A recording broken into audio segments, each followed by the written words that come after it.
Those Who Remain is a wave-based shooter on Roblox where you kill zombies for an hour and 15 minutes. And yeah, that's literally just what it is. Those Who Remain undoubtedly possesses an amazing visual style backed with subtle lore, which is used to carry the shitty, repetitive, and outright boring gameplay. If it weren't for the engaging visuals, I would have never really touched this game, but yet here we are with the Winchester. This game possesses genuinely good elements that clearly show the time and effort was put into it, but it's extremely hard to appreciate the game as a whole because of the lazy and lackluster elements that are difficult to overlook. For the most part, the game looks aesthetically nice. The promotional images for the game immediately caught my eye while scrolling through, and the custom theme that plays in the menu is something that isn't meant to be ignored. The map designs are spectacular for the most part. I really enjoy how each map feels like a photograph almost. The game is set in the midst of a North American zombie wasteland, and the game does a pretty good job at capturing that somber tone. Each map effectively tells its own story with little subtle details here and there. I really appreciate the effort that was put into the maps here because a lot of Roblox games don't really bother giving their maps character.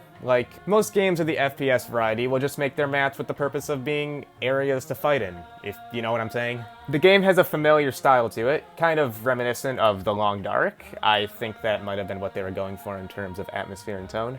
I found the little connections scattered throughout each map to be interesting. I'm glad that this game actually has subtlety to it. The game gives you several hints at a larger picture, but never did I feel like the lore was being pretentiously shoved down my throat. I found it nice how the game was able to give you a few hints at a larger picture without overstating its importance. Now, let's talk about the bad parts of Those Who Remain. You'll probably notice that I didn't mention anything regarding actual gameplay yet.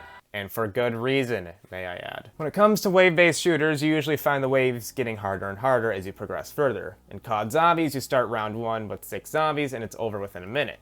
Fast forward to round 20 and suddenly things are a bit more chaotic. There's special zombies constantly moving in, and the amount of zombies is considerably higher than before. In Those Who Remain, each wave is 5 minutes. Every wave. The beginning of the game is legitimately so fucking boring that it's considered common practice to server hop until you find a game that's on wave 10 or higher. It's also worth noting that since waves are strictly defined by waiting out the timer, you can theoretically get through a wave without killing a single zombie. There's a map called Expressway where the zombies only come from one side, and a lot of people just AFK in the very back of the map and get free EXP for surviving, while everybody else does the work. And I can't fucking blame them, because I've done it too. The amount of EXP that you get for surviving is monumentally more than the XP that you get for killing zombies. Why would I risk turning around and shooting the train of zombies behind me when I'll just get so much more XP by playing it safe and only killing the ones that are in my way? It's kind of a flawed system.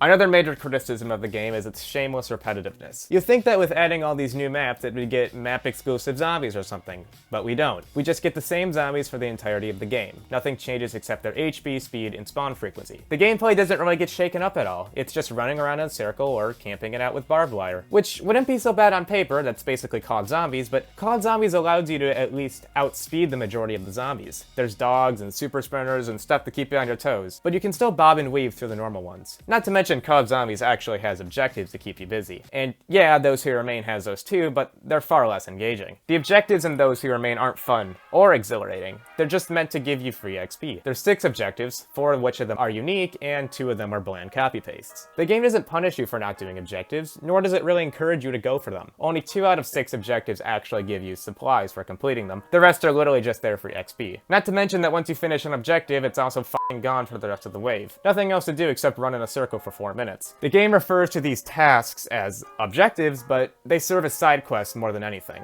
Our fucking only objective is to survive 5 minutes that we get the XP. That is all we want to do. We do not want to risk dying on wave 15 just to get 800 XP when we can just survive and get 11,000. Maybe if the game put more emphasis on objectives, like for example, we all do a certain number of objectives and that opens up an escape on wave 15 or something, then yeah, we do it. Maybe you can get the option to escape in the school bus on wave 15 after loading it up, or maybe the people in the helicopter will shoot the zombies for you when you call it in, or you can blow up the highway bridge, or you can find a way to get the boat started and escape the cargo map, or you can just get an escape helicopter. You know, pardon me for having too high expectations for a Roblox game, but can you at least give us something to do in the game since they're going to keep us here for an hour and 15 minutes? I know that I might be criticizing this game a little harshly, considering that it's a Roblox zombie shooter game, but the way that this game is presented would lead you to have at least some sense of expectation for it. I am a firm believer that this game would not have gotten nearly the amount of its recognition had it not been for its visual presentation. The best way I can really sum up the game is a 3 out of 10 shitty Roblox game with 8 out of 10 visuals. The visuals really carry the entire single-player game. I'm pretty sure that even the game devs themselves know and acknowledge this fact. Like, the game's promotional material is so clean compared to the game itself. I certainly would not have bothered checking this game out if it weren't for the sexy-looking icon. Also, the grind in this game f***ing sucks. Now, despite those who remain having pretty lackluster gameplay, I feel like it kind of somewhat covers it up in terms of visual presentation. The incorporation of tone and lore into the game sets it apart from your average dumb zombie shooter game on Roblox, and I think that it's worth checking out. If anything, I certainly have to appreciate the amount of effort that was put into making the player's experience unique. Just don't be disappointed if the gameplay doesn't live up to your expectations.